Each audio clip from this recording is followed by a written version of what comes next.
रानी तोर माया के कहानी, दिल में बस के हंस रे बन के चांदनी। तोर हंसी के जादू मोला कर दे दीवाना, तोर सपना तक के जादू मोर मन है बेकरार ना, मोर मन है बेकरार ना बेकरार। पहली पहली जब तोला देखे रहे हो, दिल के धड़कन ला मैं सुनत रहे हो। आँखी मोर सपना दिन रात सजायो, तोर बिनाए जिंदगी ला अधूरा पायो।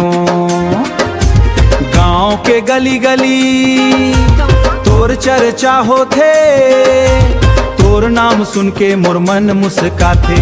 रिमझिम बरसे पानी माया बढ़ जाथे, तोर संग बिताए पल मोला याद आथे। मोर सपना के रानी तोर माया के कहानी, दिल में बस के हंस रे बन के चांदनी।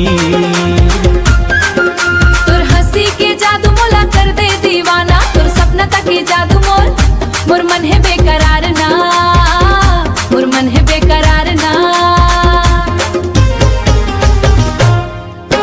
महुआ के डारी में कोयलिया गाथे, तोर माया के सुरता मोर मन ला भाथे। चंदा यो तारा गवाह बन जाहो, जन्म जन्म तक तक संग रहिबो कहीं जावा हो। तोर नयन के काजल मोला भाजा जाथे, तोर गोरी सूरतिया दिल्ला चुरा ले जाथे।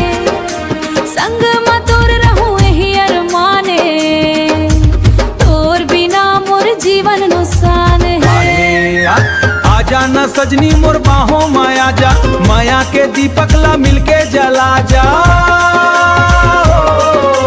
दुरिया के बादर अब हट जावे, दुरिया के बादर अब हट जावे, मोर दिल के आंगन में खुशी छा जावे।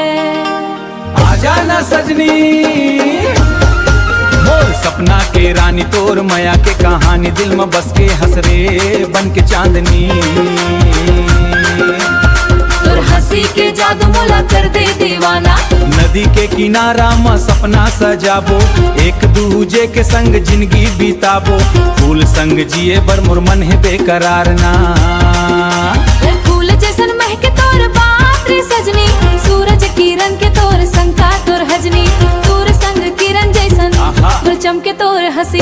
तोर माया पाकर मैं धन्य हो हवा, भगवान ले तोला मांगे हवा। मोर सपना के रानी ही जन्म जना।